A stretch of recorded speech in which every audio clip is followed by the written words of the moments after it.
Ayah waktu sakitnya aja masih sempet-sempetnya nasihatin anaknya, nguatin anaknya gitu. Ayah selama ini nggak pernah bang, maksudnya nggak pernah ngeluh sakit. Semenjak mama meninggal nggak pernah ngeluh sakit segala macem. Coba ikhlas aja sih. Jadi apapun yang terjadi, aku percaya itu udah jalan Allah gitu kan.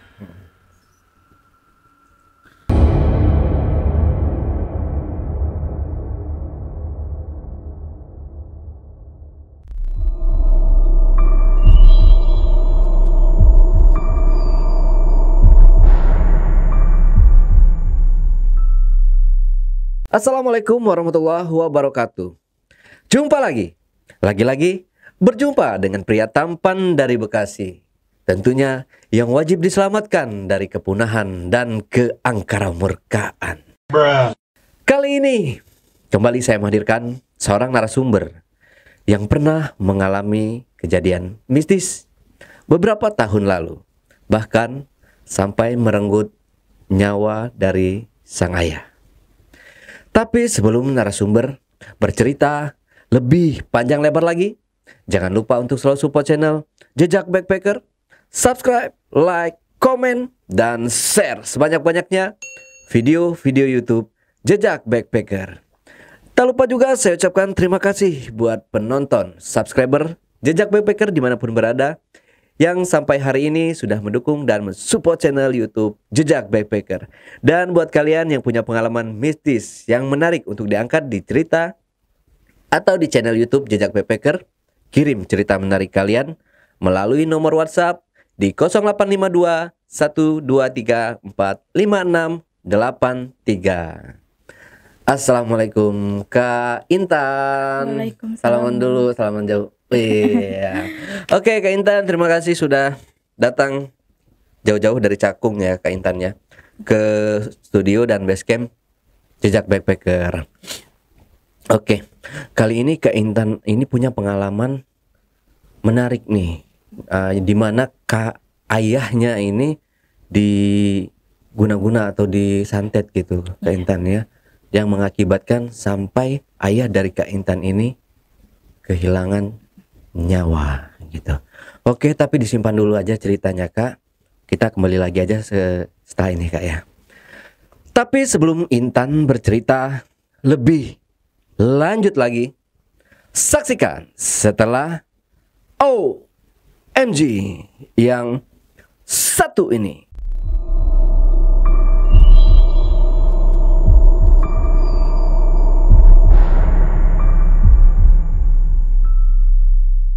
Oke, Kak Intan siap ya Kak Intan ya buat cerita ya.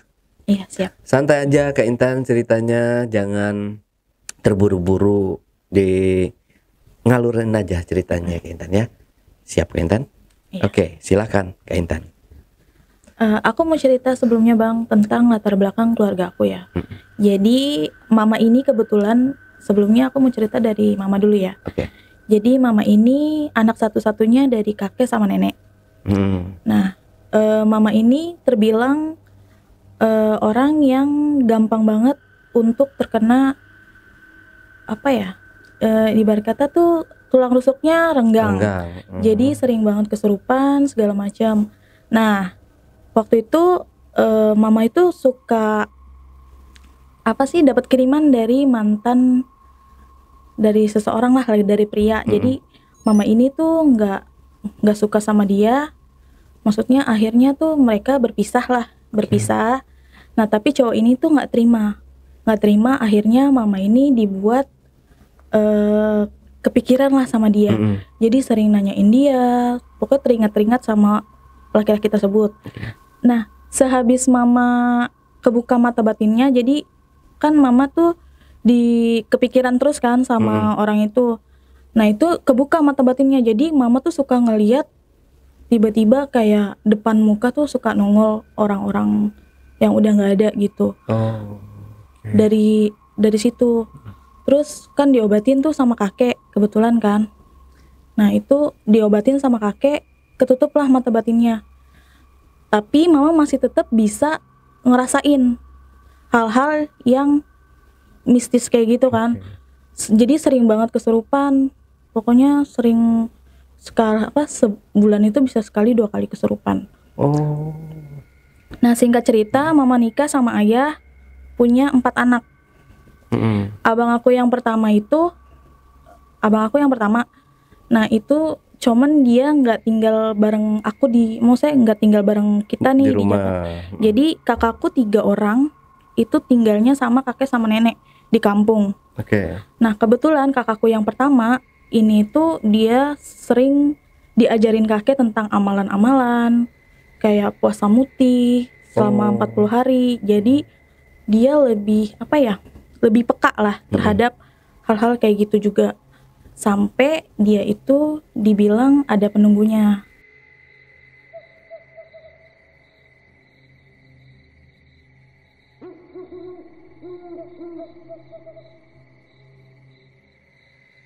Nah, kakakku yang kedua ini, dia agak beda. Agak bedanya dari segi kayak pribadiannya mungkin lebih kayak beda lah pokoknya, lebih keras. Lebih keras kepala. Jadi pas waktu dia lahir itu, dia di dalam kandungan itu selama 12 bulan. Selama 12 bulan, dan lahirnya itu ditungguin oleh macan. Jadi pas waktu mama lahiran, malam-malam itu ada suara macan. Dan kebetulan mama lahiran itu malam Jumat Kliwon.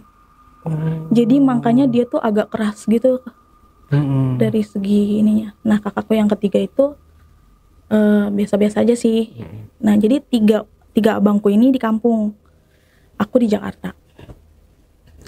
Waktu aku umur sekitar 7 tahun, itu tepatnya 2003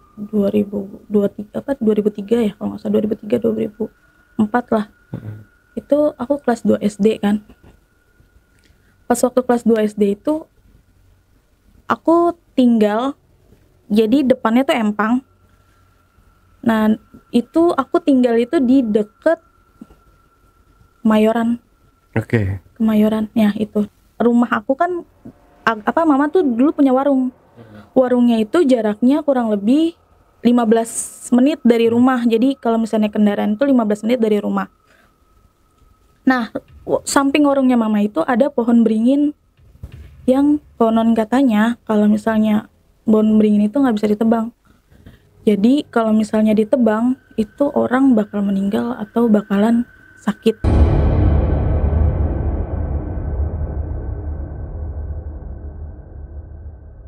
Nah, aku sering banget kan di situ. Awal mulanya nih aku sering banget ke situ. Jadi namanya kita masih kecil kan kadang senang banget dong main di bawah pohon gitu kan. Di bawah pohon. Akhirnya aku main lah di situ. Sampai suatu ketika aku nangis terus ditanya sama mama kan, "Intan kenapa?" gitu. Itu mah ada salah satu makhluk astral. Ini waktu itu si Ukik aku bilangnya Ukik. Si Ukik minta susu, aku bilang gitu. Terus kata mama, "Siapa sih, orang gak ada orang juga, kenapa bisa minta susu?" Kata mama gitu kan. "Gak usah ini." Akhirnya aku diajak di nggak boleh main lagi di situ di bawah pohon itu. Nah singkat cerita, karena kan sekolah dulu itu suka pulang cepat ya bang. Waktu itu kebetulan lagi rapat guru, jadi aku dipulangin cepat. Tapi aku nggak diajak warung karena kan mama tahu kan kalau misalnya aku di warung, aku suka main di bawah pohon itu. Aku diajak ke rumah. Nah kebetulan pas aku diajak ke rumah, aku ketemu sama salah satu omnya Om X lah ya. Nah di situ aku nanya dong ke dia, "Om lagi ngapain?" Aku gitu. Terus dia bilang, "Om lagi ngajak nomor nih Tan," gitu. "Om coba deh pasangin segini," aku bilang gitu kan. Tapi karena dia nggak percaya kan sama aku, jadi dia pasanginnya cuma 2 angka doang.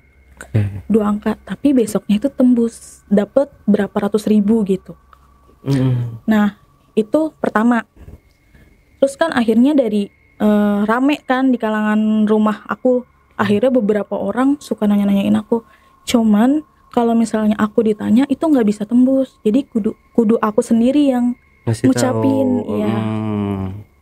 Nah akhirnya pada beberapa saat tuh ada lagi om yang Z nih. Itu dia, aku tanya kan, dia deketin aku, dia ngajak main aku. Terus tiba-tiba aku ngomong juga, "Om, coba deh pasangin nomor segini." Aku bilang kayak gitu kan. Terus besoknya sama dia dipasangin Bang, dan itu dapat puluhan juta.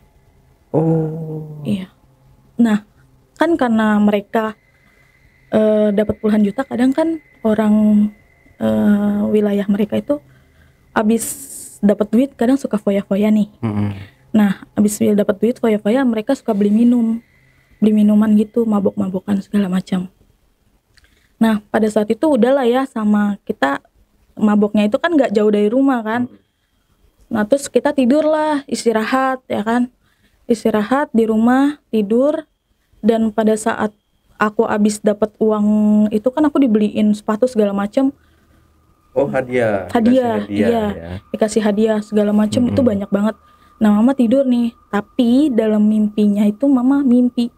Jadi malam itu mama mimpi aku itu dikejar-kejar sama 7 orang kerdil pakai jubah hitam.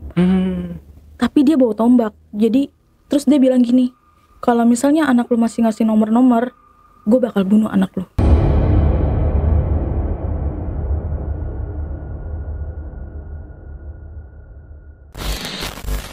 Oh. Lu tau nggak? Gue tuh rugi banyak gara-gara anak lu. Kalau sampai anak lu ngasih nomor lagi, gue bakal bunuh dia. Itu mama pertama bangun dong. Itu masih jam 2 malam kata mama. Terus nggak lama mama sholat tahajud, terus mama tidur lagi, masih mimpi kayak gitu Bang.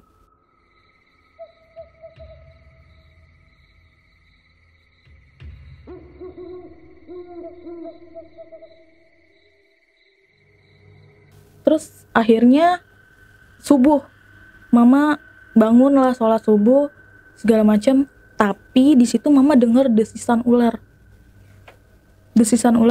dicari-cari sama mama, nggak nemu. Terus akhirnya dia bangunin ayah kan. Ya bangun gitu. Ada suara desis ular kata mama gitu. Diperiksa di kolong tempat tidur, di luar, takutnya di bawah lemari segala macam diperiksain, itu nggak ada. Terus kata ayah, di mana nih? Coba dibawa bantal gitu kan, dibawa bantal ayah sama mama itu nggak ada. Dan yang tinggal tidur itu di situ aku. Sama ayah, aku digendong, dikasih ke mama kan, nih gendong dulu anaknya. Pas dibuka itu ular kobra langsung berdiri begini Bang.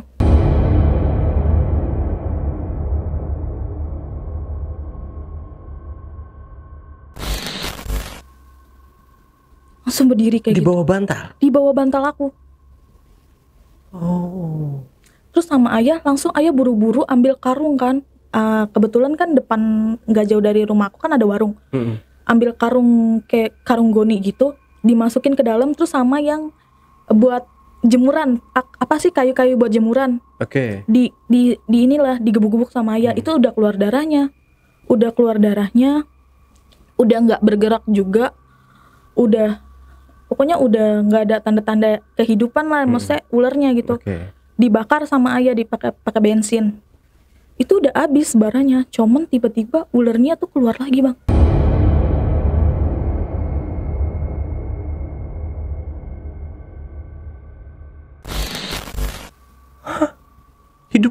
Hidup lagi. Terus kan karena depan rumah aku ada empang, dia masuk ke empang. Dan masuk ke empang kan biasanya kalau ular itu kan ada kayak garis airnya iya. Itu ya. Ini nggak ada, hilang aja tanpa jejak.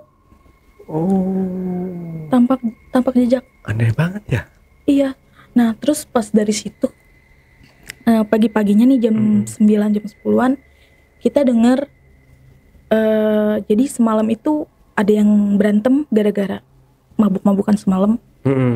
Nah katanya ada salah satu orang yang ditusuk pakai botol, dan mayatnya itu diberdiriin di pohon pisang yang belakangnya pohon bambu.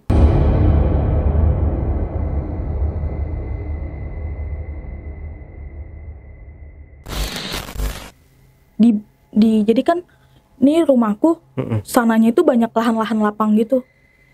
Tanah kosong gitu ya. Iya, tanah kosong.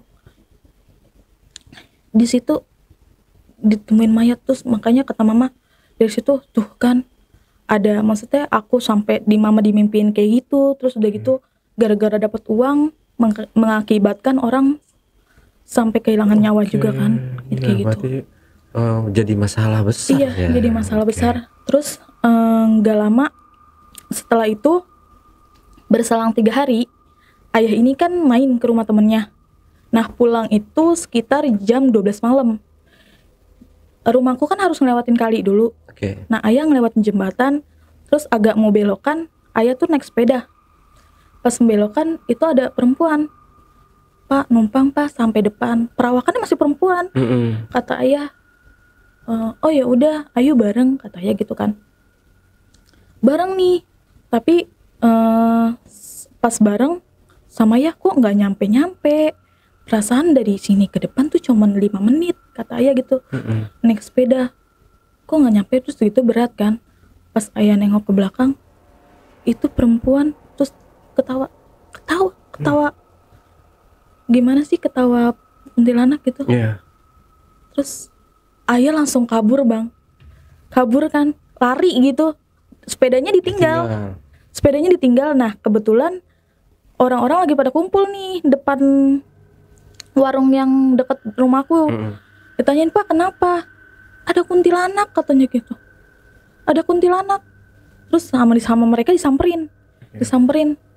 Itu sepedanya ada, terstandar, cuman bannya udah jadi angka 8. Jadi berarti kayak bawa barang yang berat banget ya. Iya, jadi tapi terstandar gitu. Maksudnya standarnya masih tegak, cuman bannya aja yang ini. Nah udahlah, itu singkat cerita ya, kayak gitu. Terus udah lama aku nggak pernah ngalamin hal-hal yang aneh-aneh lagi. Sampai akhirnya rumah di situ ada penggusuran, kita harus pindah.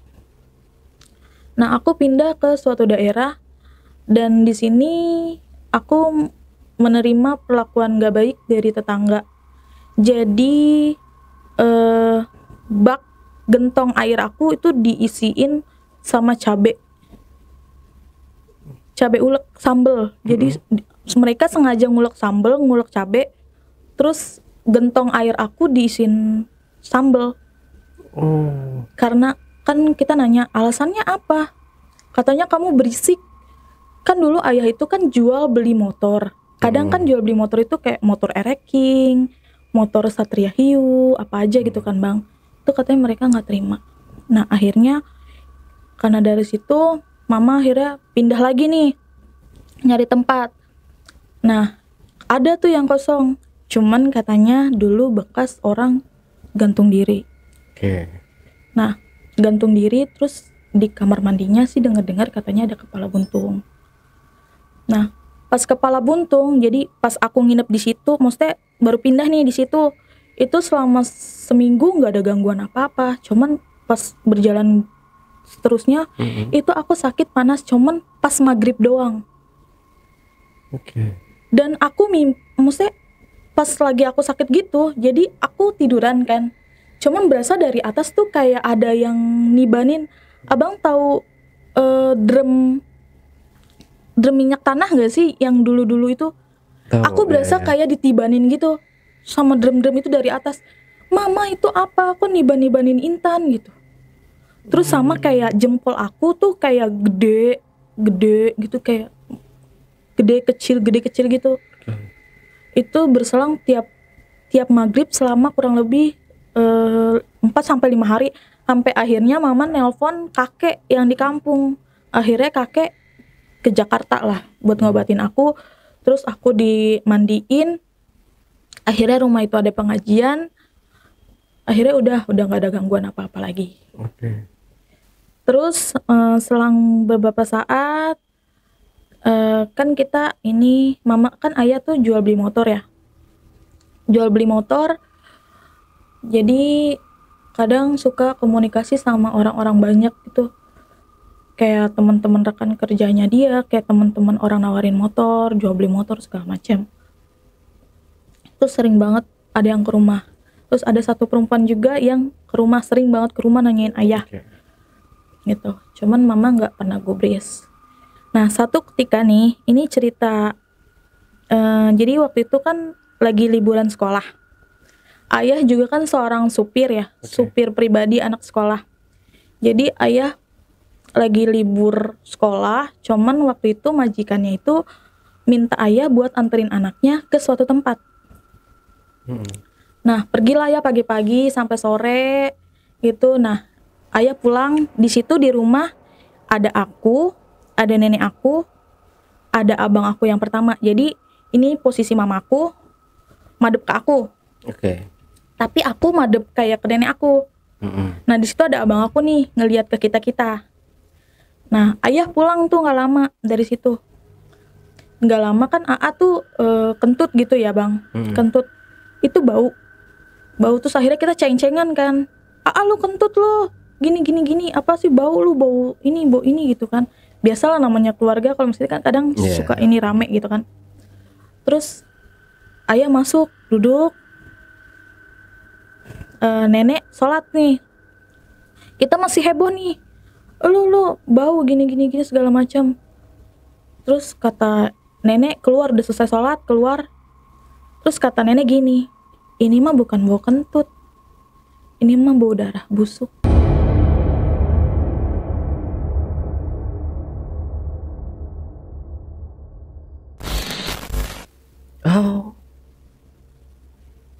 Terus nggak lama dari situ, mamah yang lagi makan di situ megang kerupuk, itu muka ayah langsung dilemparin kerupuk bang. Pulang-pulang bau setan, gituin. Terus kata ayah, bawa setan gimana? Kata ayah, iya, lu tuh udah nabrak gua, lu tau nggak? Kata itu, maksudnya udah masuk ke mama ya. Lu tuh nabrak gua tau nggak? Katanya. Terus kata ayah, nabrak gimana sih, orang nggak nabrak apa-apa. Lagian kan tadi udah klakson juga, udah permisi juga. Kata ayah gitu kan. Nggak, pokoknya lu nabrak gua, lu harus tanggung jawab. Tadi gitu. Terus kata ayah, gak mau tanggung jawab lah, orang gak kelihatan, orang kita beda alam. Kata ayah gitu kan. Terus, tapi lu salah, lu udah nabrak gua, lu gak permisi, lu masuk tempat gua. Kata dia gitu. Terus kata ayah, kalau memang saya salah, saya minta maaf, tapi kan saya gak tahu kalau di situ ada kamu. Digituin kan sama ayah. Terus kata dia, enggak, pokoknya lu harus tanggung jawab. Terus maunya apa sekarang? Kata dia gitu kan. Terus kata dia, lu harus tanggung jawab, pokoknya lu harus ikut gua, katanya gitu. Gak mau lah, enak aja, kata ayah gitu kan. Orang ini kok. Terus kata ada abang aku kan di situ, udah pulang Gi, udah beda, kata kan, udah beda alam gitu kan. Kata abangku yang pertama nih yang punya ini, gak mau, kata dia gitu. Saya gak mau, saya mau bapak kamu, katanya gitu.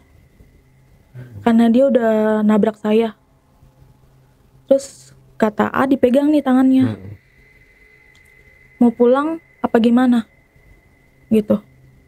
Terus kata dia, iya pulang, kata dia gitu kan. Udah nih bang, gak lama dibaca-bacain kan sama A. Dibaca-bacain, pulang nih dia. Terus gak lama bangun lagi yang bercanda. Ngeledek, bercanda. Saya masih di sini, kata dia gitu. Terus tiba-tiba dia nangis bang. Tolong, kata dia gitu. Tolong. Terus kata A, nggak bisa nolong. Kata, nolong apa gitu kan? Sakit, kata dia gitu. Sakit. Itu salah kamu kali, kata A gitu kan. Tolong, kata gitu. Nah sampai akhirnya dia ngomong gini, kan kata ayah gini, kan tapi kan saya udah permisi, kenapa kamu masih ikutin saya? Saya juga udah klakson kok. Terus kata dia, iya nggak apa-apa, saya mau ikut aja. Saya tadi ikut di kaca belakang, kata dia gitu. Akhirnya sama A di ini kan. Terus kata dia, jangan usir saya minta tolong, kata dia gitu. Kata A, tolong apa? Kata A gitu kan, tolong sempurnain saya. Dia minta tolong kayak gitu. tolong sempurnain saya mah nggak ngerti kan, kata A gitu kan, saya nggak ngerti. Terus aku bilang kan ke ayah, ya itu kali minta didoain gitu kan. Jabat tangan bang sama ayah aku kan, ceritanya mau dibacain doa gitu kan, terus dilepas sama dia, kamu mah nggak bisa digituin. Jadi ibarat kata kayak dia tahu kalau ayah aku tuh jarang ibadah gitu. Kamu mah nggak bisa. Akhirnya nih yang bisa nih abang aku nih, akhirnya dibacain syahadat segala macam. Terus nggak lama dia teriak bang, teriak kayak ngelepas gitu, ya ngelepas gitu. Udah selesai, udah nih, akhirnya malam mama tidur jam 2, kan aku belum tidur tuh. Jam 2 aku dengar mama kayak ngigo gitu kan. Terus aku bangunin nenek aku, baba mama ngigo. Terus dilihat sama nenek aku kan dilongok, biarin aja kata papa gitu. Terus besok paginya ditanyain, Tut kenapa kemarin apa semalam. Terus katanya mama gini, iya datang ke dalam mimpi katanya gitu, yang semalam bilang makasih. Terus aku nanya, ya mama lihat gimana? Ini sebelah katanya itu udah darah, jadi hancur bang. Terus matanya dia tuh sebelah udah di sini, udah di pipi gitu. Udah jatuh ya? Iya, udah di pipi kayak gitu. Terus kata Iba, ya udah doain aja gitu kan. Ya udah tuh, udah selesai. Nah di situ mama sering banget sakit-sakitan. Mama kan sering banget kesurupan ya. Jadi tapi saat itu ini berselang beberapa hari ya bang, maksudnya udah 2 mingguan 3 mingguan itu mama sakit bang.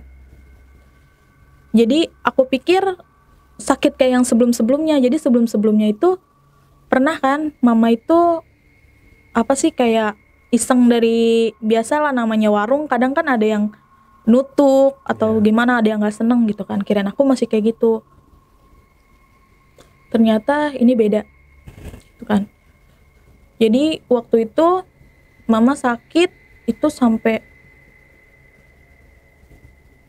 nggak bisa bangun,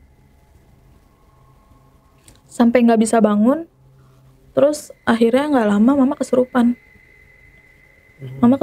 Dan di rumah itu kan cuman aku, nenek sama mama, jadi cewek nih tiga-tiganya, yang lainnya nggak ada di rumah kan.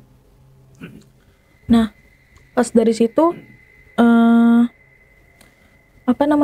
mama kesurupan, jadi minta kopi katanya, dibikinin kopi termos.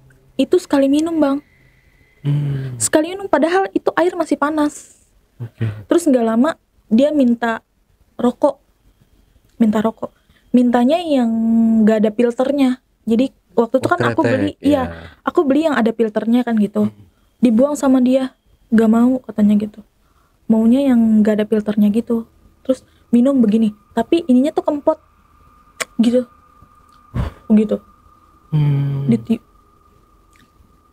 Terus kata nenek kan gini, kamu mau ngapain kesini gitu kan. Terus kata dia, kasihan nih anak kamu, cuman ngomong bahasa Sunda ya, dia banyak yang nggak suka katanya gitu, banyak yang nggak suka. Terus emang siapa yang nyuruh gitu kan, siapa yang nyuruh ini, nggak perlu tahu kata dia, apa sih tong nyaho lah kata dia gitu kan. Terus kata dia, kuring hayang getih mau darah. Iya. Terus kata nenek, nggak boleh kayak gitu kan. Jadi udah minta kopi, minta rokok, terus sekarang minta darah. Terus sama Iba dipanggil nih, apa sih tetangga deket.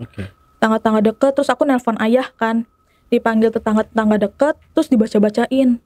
Terus kata dia, maneh rek naon, da aing ge bisa kata dia gitu. Da aing ge bisa lebih paseh ti maneh kata dia gitu. Da aing ge Islam kata dia gitu. Tipa apa lebih paseh ti maneh kata dia. Lebih bisa dari lu gitu ya. Iya. Terus sama nenek dipakein bawang putih gitu bang, kayak kan kadang jempol-jempolnya suka dikasih bawang putih gitu kan. Terus diludahin bang, cuy gitu, ngapain katanya gitu, ngapain kayak gitu. Apa sih, ilmu aing mah lebih tinggi Tisya katanya. Jadi ilmu aku lebih tinggi daripada kamu kata dia gitu. Terus dibaca-bacain sama ini, didorong bang, ayo apa sih, gelut apa, adu ku aing nih. Jadi sambil nantangin gitu, ayo ribut sama aku gitu, gitu kata dia. Nah ayah datang nih, terus kata ayah, aduh bingung kan, ayah juga nggak bisa ini kan. Nggak lama ternyata ayah nelpon kakak abang aku yang pertama, cuman di luar kan nelponnya, ribut jeung aing, ayo tuh aing hayang getih kata dia gitu. Nih maneh maneh nyaho teu, nih budak ieu teh ku aing di apa sih, anak ini tuh sama saya diikat kakinya biar nggak bisa jalan.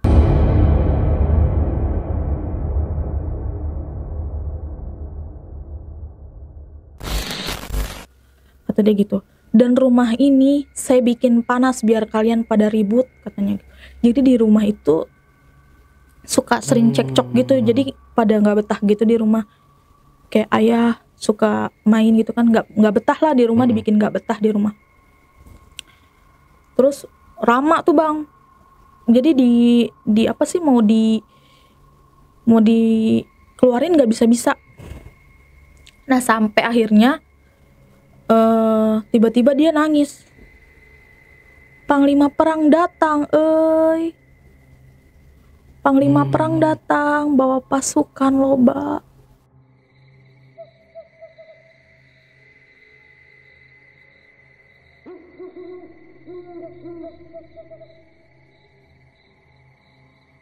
Terus siapa, aku bilang gitu kan, maksudnya apaan nih kayak gini gitu.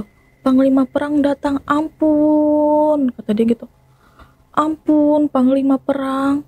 Nggak lama kakakku yang nomor 1 datang.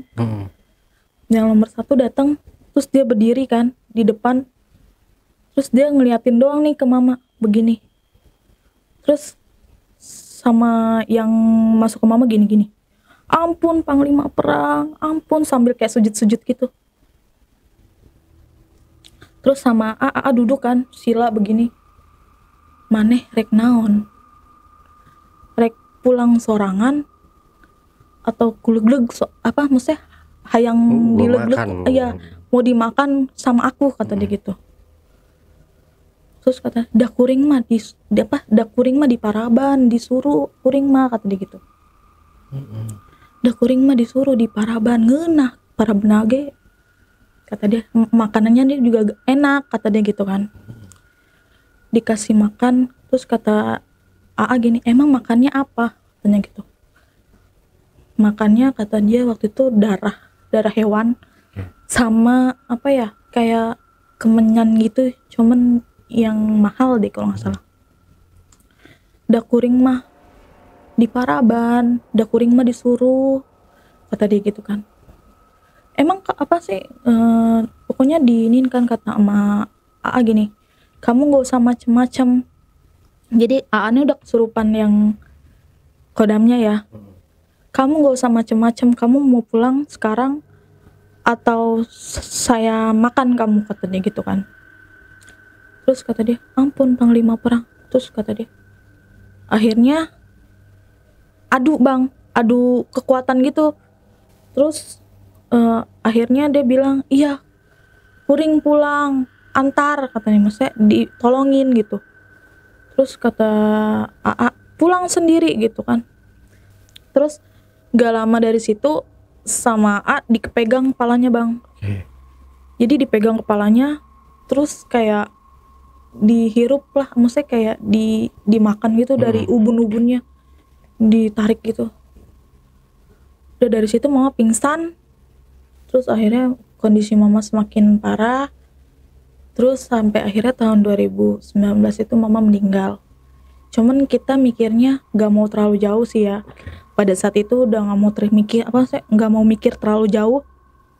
Jadi ya udah ikhlasin aja gitu. Nah, selang mama meninggal, setahun kemudian ayah sakit. Oke. Jadi tahun 2019 mama meninggal, tahun 2020 ayah sakit itu pas bulan puasa. Jadi pas bulan puasa itu ayah gak bisa buang air. Gak bisa buang air. Awalnya masih sehat-sehat aja, masih kayak masih bisa lah gitu kan. Tapi pas satu ketika terus kata ayah, emang kan ayah tuh jarang di rumah, jarang banget di rumah tuh, sampai saat itu ayah di rumah gitu, lebih sering di rumah kan. Terus ditanya, ayah kenapa? Gitu. Terus kata ayah, perut ayah sakit, ayah belum buang air selama 3 hari, katanya gitu. Terus emang apa yang dirasain gitu kan? Ya nggak tahu, kayaknya ngap aja perutnya, kata ayah gitu kan. Terus gak lama dari situ, kata Intan, yaudah nanti Intan beliin pepaya ya, kata Intan gitu kan. Dibeliin pepaya bang, dibeliin pepaya, terus sama kayak obat-obatan warung. Gak lama itu masih sama aja, gak ada perubahan. Gak ada perubahan. Terus ayah, aku aja kan, ya ke puskesmas aja yuk, coba mungkin gak cocok kali obatnya gitu kan. Aku ajak nih ke puskesmas. Terus kata dia, tapi ayah gak mau, nanti kayak almarhum mama gitu kan. Jadi almarhum mama tuh meninggalnya emang di rumah sakit.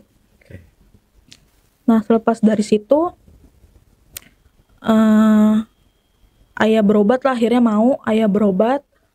Itu jam 10 malam kita pergi ke puskesmas berobat, obatnya udah diminum, tapi nggak ada perubahan juga sampai besok pagi. Itu perut ayah semakin besar. Jadi lingkar pinggangnya tuh besar banget. Maksudnya ukuran badan ayah itu kecil, cuman pada saat itu perutnya aja yang besar gitu. Kayak bengkak gitu. Iya, bengkak. Nah akhirnya aku kirim foto nih ke suami kan, ayah nggak ada perubahan nih gitu. Nah suami inisiatif ngirim foto ke temennya. Ke temennya. Terus katanya temennya ini mah bapak lu kena guna-guna, katanya gitu.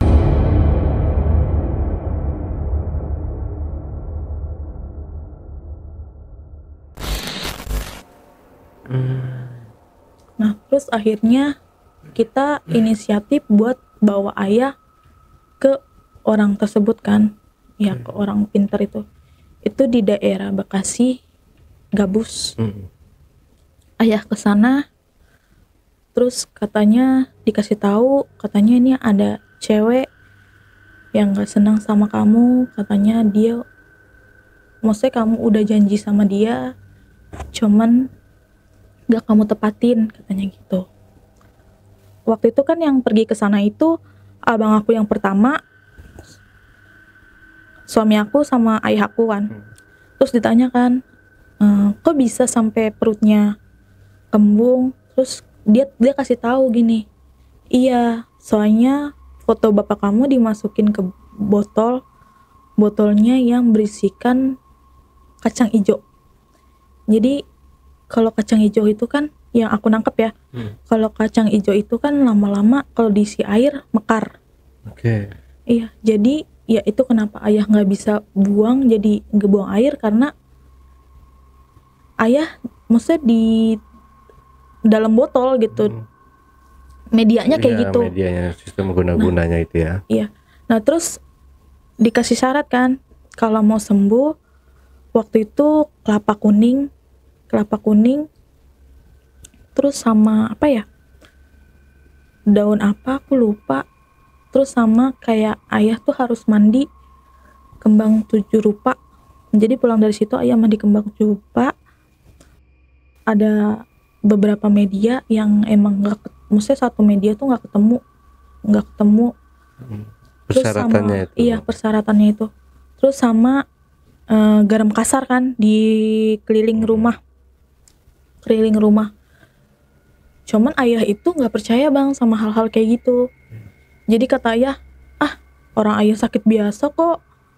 Enggak, cuman kan kita kadang nanya ya, ayah buat janji apa sih sama orang itu gitu, sampai orang itu ini maksudnya nagihnya teganya kayak gitu. Terus ayah buat salah kali ya gitu. Terus aku nanya dong, ayah mau nikah lagi?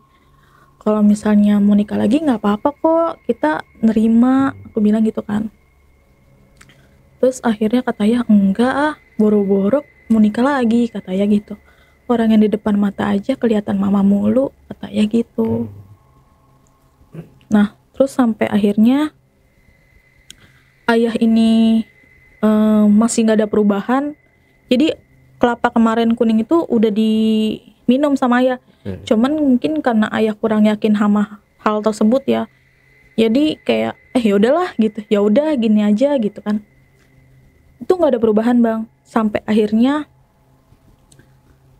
3 hari sebelum Lebaran tahun 2020 aku ajak ayah kan ke rumah sakit. Itu di USG nggak ada bang. Di USG 2 kali nggak ada tanda-tanda penyakit. Sampai dokternya aja bingung. Itu ayah mau dikasih obat apa? Nah sampai suatu ketika kan abang aku yang jaga nih yang nomor 2. Abang aku yang jaga nomor 2, dia jaga malam, tapi dia nungguinnya nggak di kamar. Dia nungguinnya di bawah, di lobi gitu. Nah, nungguinnya di lobi, ayah sendirian di kamar, karena kan saat itu COVID ya. Jadi satu kamar itu ranjang ada 6, tapi cuman ayah doang di situ. Terus kata ayah, pagi-paginya nih, kan aku datang kan, gantian. Kata ayah gini, Neng jangan tinggalin ayah, kata ayah gitu. Emang kenapa? Tadi malam tempat tidur ayah masa melayang. Ayah tidur jadi kayak melayang gitu. Melayang. Terus di dekat jendela ayah lihat orang, katanya gitu, bayangan hitam ngeliatin ayah, ngebelakangin ayah sih. Tadi gitu. Ayah gak kuat, katanya dia gitu kan. Nah terus sampai akhirnya besokannya terus dibaca-bacain. Gak lama ayah dapat teman kamar nih. Dia anak remaja, kena DBD. Tapi dia ditungguin sama bapaknya. Bapaknya itu ustadz. Pak sakit apa? Kayaknya saya ngerasa bapak auranya beda ya, kata dia gitu. Terus akhirnya dideketin lah. Maaf ya pak, saya pegang perutnya nih. Dibaca-bacain bang, dibaca-bacain. Dikasih air minum lah. Dikasih air minum. Terus gimana pak? Iya nih mendingan ademan. Jadi perutnya itu bawaannya kayak panas aja. Panas perutnya. Iya nih udah ademan, kata ayah gitu kan. Terus akhirnya makasih lah ya.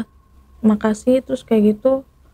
Itu gak lama anak ini kan DBD itu kan kayak 2 hari itu dia trombositnya udah naik. Akhirnya hari ketiga dia pulang. Nah itu kan pas pulang itu ayah malah makin parah lagi. Jadi kan biasanya dia dikasih minum kan sama yang sebelah ini. Pas dia pulang ayah malah parah nih. Nah kita inisiatif kan, karena pas dikasih air minum itu dia ayah mendingan, kita cari orang itu. Terus ketemu nih di rumahnya. Dimintain sama ayah, maksudnya sama AA. Dimintain sama AA, terus buat dibawa ke ayah kan.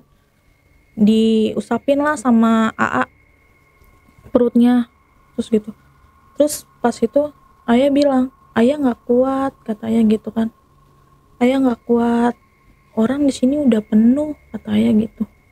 Udah rame orangnya nungguin ayah, kata ayah gitu. Dia ngomong sama aku, Tan, ayah mau mandi, ayah mau gunting kuku, katanya gitu. Ayah kan lagi sakit, nggak boleh dong gunting kuku, aku bilang gitu kan. Nggak boleh dong gunting kuku, terus ayah juga kan masih sakit, kalau mau mandi nanti aja ya kalau udah sembuh gitu kan.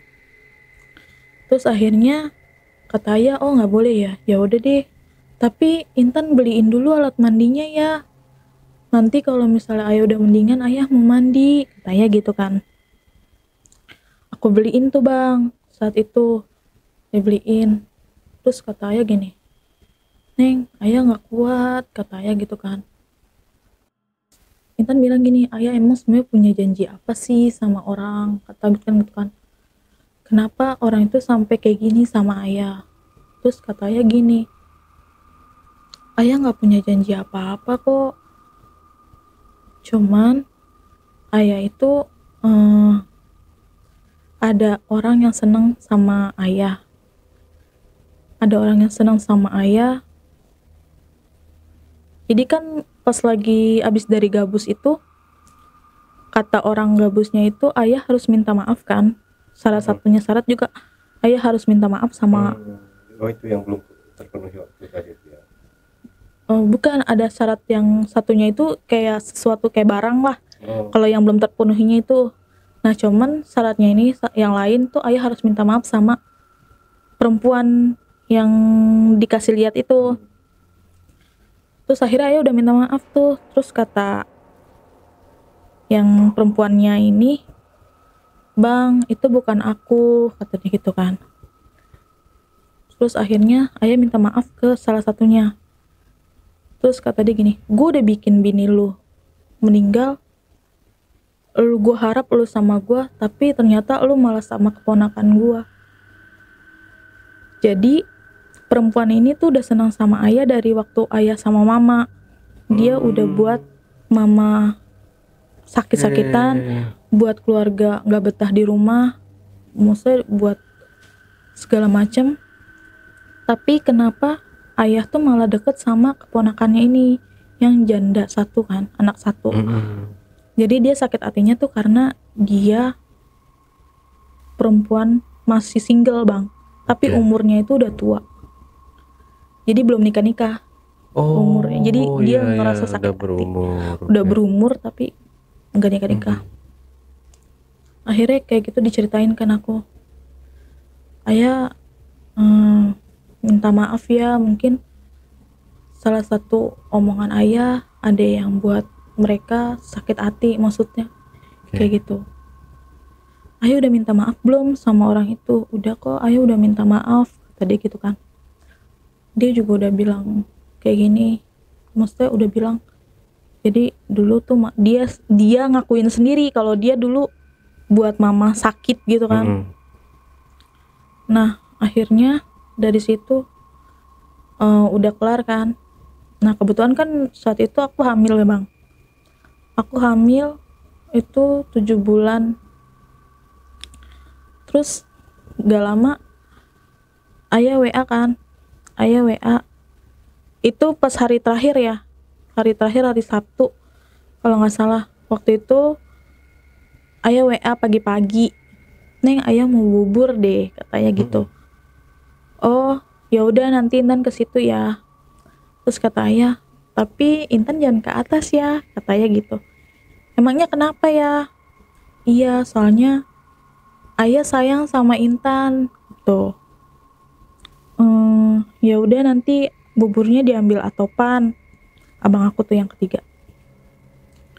Akhirnya udahlah, aku bawain bubur, abang aku ngambil ke bawah, terus naik lagi ke atas. Terus nggak lama jam 9 ayah WA, ayah disuruh pulang, kata ayah gitu kan. Ayah disuruh pulang Neng gitu. Terus nggak lama aku pulang jam 12. Aku pulang dulu nih, naruh tas segala macem. Itu yang jaga itu di rumah sakit udah aplusan, udah abang aku yang pertama. Abang aku yang pertama, jadi abang aku yang ketiga udah di rumah. Nah terus aku ke abang aku yang ketiga, ayo ke rumah sakit, tanya ayah mau pulang gitu kan. Pas aku di rumah sakit kan dulu jaga itu pas COVID kan satu-satu ya bang. gak boleh rame-rame kan, gak boleh rame-rame.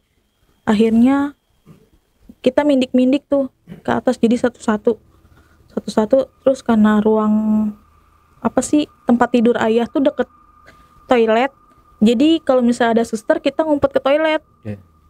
Gitu. Gak lama ayah ngomong gini, ayah sayang sama anak-anak ayah, kata ayah gitu kan, tapi kayaknya ayah nggak bisa lama-lama di sini gitu kan. Terus aku bilang, ayah kan harus kuat gitu, ayah nggak boleh kayak gini. Emang ayah nggak mau apa ngelihat cucu ayah lahir, aku bilang gitu kan. Emang ayah nggak mau apa ngelihat cucu ayah lahir? Kan waktu itu ayah janji kalau misalnya ayah sembuh, ayah mau mancing kan sama Daus gitu kan, sama suami aku. Iya, cuman ayah nggak kuat, ayah udah ditungguin katanya gitu. Terus ayah ngomong lagi, Intan harus sukses ya. Nggak mau ayah kan janji katanya mau sama Intan. Ayah mau nungguin Intan, ayah mau ngelihat Intan sukses. Tapi kenapa ayah malah ninggalin Intan? Dan bilang kayak gitu kan. Terus kata ayah, iya kan umur nggak ada yang tahu, kata ayah gitu. Ayah mau ke kamar mandi deh, gitu kan. Ayah ke kamar mandi bang. Ayah perlu Intan tungguin nggak? Kata ayah nggak usah, udah ya, ayah sendiri aja ditungguin ya sama AA. Nggak usah Tan, udah ayah sendiri aja, ayah bisa kok, kata ayah gitu. Kan ayah mau pulang, itu udah lepas ini kan, udah lepas. Ayah ke kamar mandi, terus kayak bunyi jatuh gitu bang. Terus aku nanya kan, ayah kenapa? Ayah digedor kok. Terus kata ayah nggak apa-apa kok, tadi cuman jatuh sedikit, kata ayah gitu. Keluarlah kita bang, keluar. Gak lama di tempat tidur ayah kejang.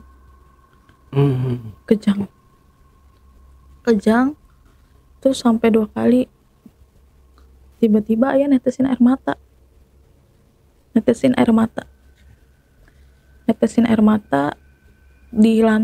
dituntun sama AA. Tuh gak lama dokter pada datang, CVR segala macam. Terus dokter nanya, ini ayahnya mau dikasih penanganan terakhir gitu, pasang-pasang selang. Cuman ayah pernah minta jangan dipasang-pasang selang. Gitu kan. Ya udah akhirnya kalau emang udah nggak bisa, ya udah, maksudnya nggak usah gitu, maksudnya ya udah biarin aja. Karena kemungkinannya pun kan kecil. Akhirnya nggak, maksudnya tanda tangan AA. Ya udah, ayah meninggal.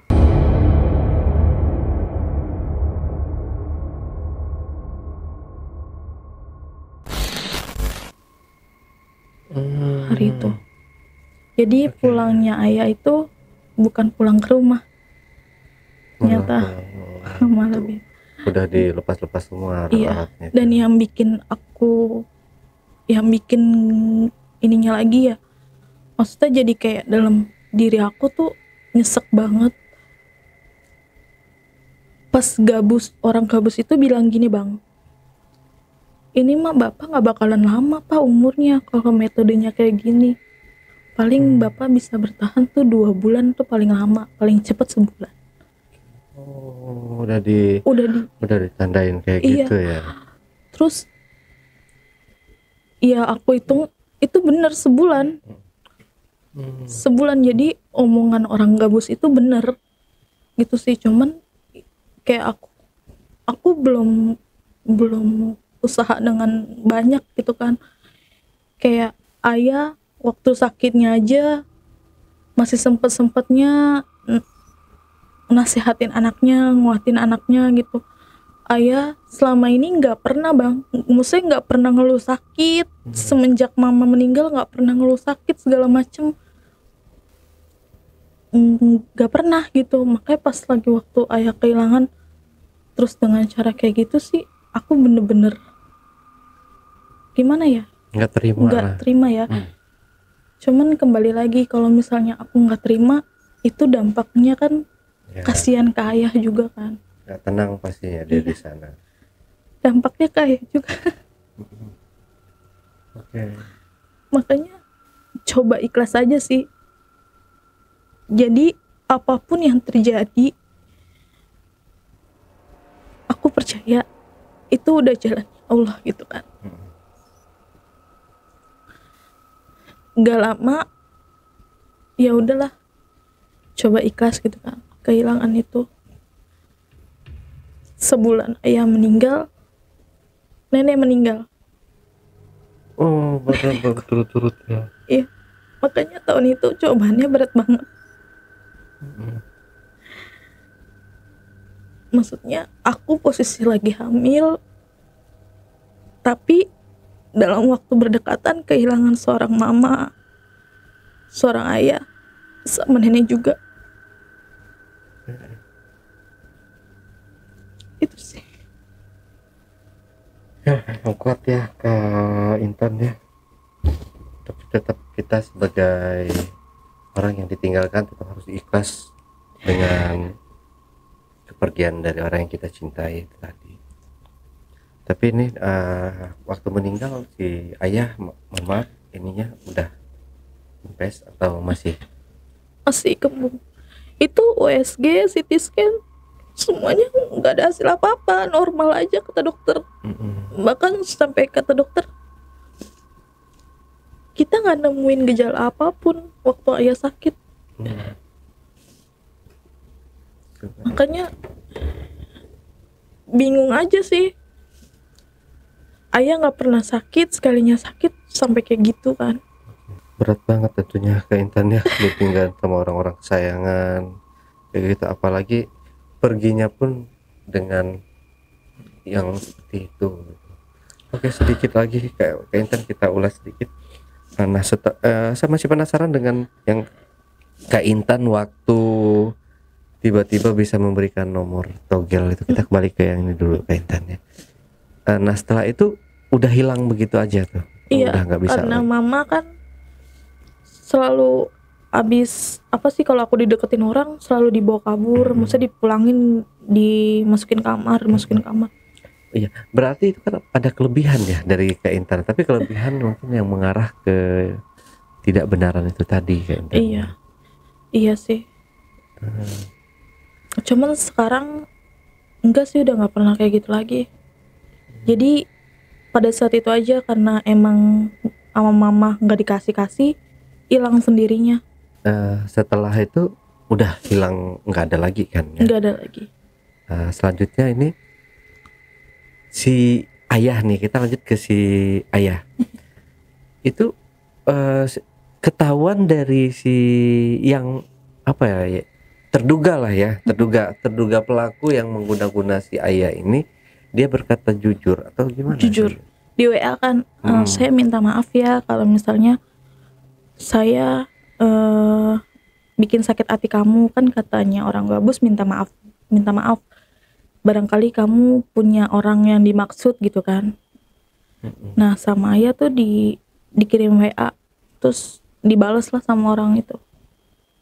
Gua udah bikin bini lu meninggal, maksudnya biar harap dia sama ayah, cuman Si malah ayah ini punya hati ke keponakannya. ke keponakannya ini. Iya. Oh, tapi Intan sendiri nggak tahu nih kalau si ayah ini udah menjalin hubungan sama keponakan pelaku ini. Tahu juga. Jadi dulu juga perempuan itu suka nyamperin ayah juga, suka sama ayah kadang kan dikasih jajan buat anaknya kan, buat anaknya. Itu suka dikasih, Bang. Cuman yang dulu tantenya ini pas waktu masih ada mama pun masih suka datang nanyain, "Bu, Bapak mana?" gitu. "Bapak mana?" Terus perlu apa, maksudnya mama pernah dengar cerita katanya di jalan tuh pelukan gitu kan. Cuman ya udahlah, mama nggak mau orangnya, mama nggak ini sih, nggak apa ya, nggak malas amat lah ngeladenin kayak gitu ya. kayak gitu. Mama orangnya kayak gitu. Orang di zaman ini kan masih beberapa tahun lalu ya, 2019 sebelum COVID lah ya, waktu si mamanya meninggal ini ya, sebelum 2019. 2019, 1 tahun sebelum COVID gitu. Gila, masih ada gitu yang tega gitu buat guna-guna atau segala macamnya gitu ya. Iya sih, itu sampai mama nggak bisa jalan. Jadi kalau misalnya mau berdiri aja tuh harus dibangun bang, harus digendong gitu, harus dipapah. Terus kalau misalnya nggak bisa, kadang mama ngerondang karena nggak bisa jalan kakinya, jadi sakit kakinya. Tapi ini berbeda sama si nenek ya meninggalnya. Maksudnya kalau si nenek ini kan nggak meninggal dalam keadaan mungkin sakit biasa, nggak ada campur tangan dengan hal-hal yang kayak gitu. Kalau nenek itu mungkin umur ya, jadi ngelihat anaknya udah meninggal duluan, terus nggak lama menantunya tuh kepikiran sih. Jadi banyak pikiran ya. Terus kata dia, lo yang muda duluan, guanya belum, kata dia gitu. Guanya malah masih di sini, kata dia gitu sih. Waktu pas akhir-akhir. Oke, nah setelah kita balik lagi ke yang tadi nih Kak, yang ular. Itu kan agak menggelitik di pikiran saya, itu agak memang benar-benar aneh sih ya. Iya. Si ular ini ular kiriman atau? Aku sih nggak tahu ya, cuman pas ini bener ularnya tuh hitam kobra, yang ada siripnya gitu bang. Kobra hitamnya pekat banget. Ya biasanya kalau udah berdiri gini ular kobra. Iya, ular kobra. Itu langsung sama ayah. Itu sih gara-gara malam mama mimpi, ya mungkin kayak apa ya, peringatan kali ya. Kalau sampai lu masih kayak gitu lagi nih, gitu sih kayaknya ya. Ya udah mungkin apa ya, Kak Intan ini mungkin sudah ada tanda-tanda dari diri Kak Intan ini bakalan jadi apa ya, orang apa namanya, kelebihannya ada kelebihan lah gitu Kak ya. Cuman kalau aku kayak kan mama kesurupan ya, aku sih nggak bisa kesurupan bang, nggak bisa kesurupan.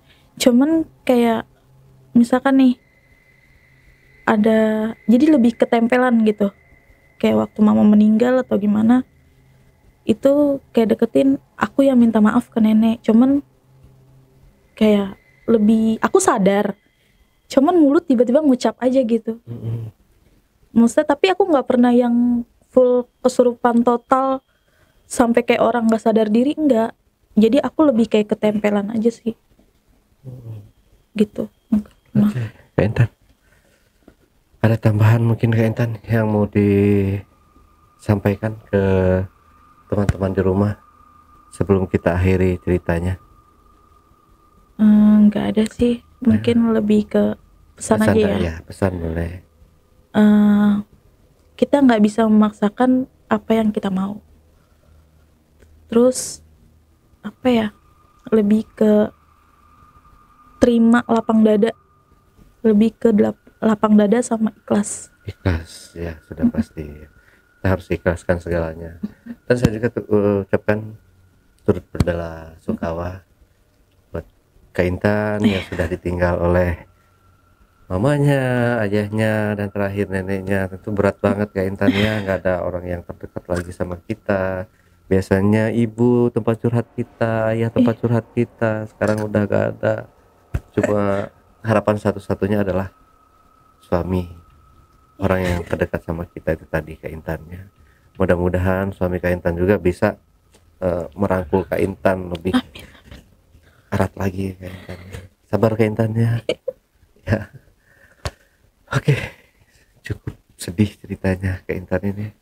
Dimana Kak Intan ini kehilangan 3 orang yang sangat disayanginya ya. Itu pasti berat bagi kita semua. Oke, JPacker, itulah tadi obrolan misteri Jejak Backpacker bersama narasumber kita Kak Intan. Jangan lupa untuk selalu support channel Jejak Backpacker, subscribe, like, komen, dan share sebanyak-banyaknya video-video YouTube Jejak Backpacker.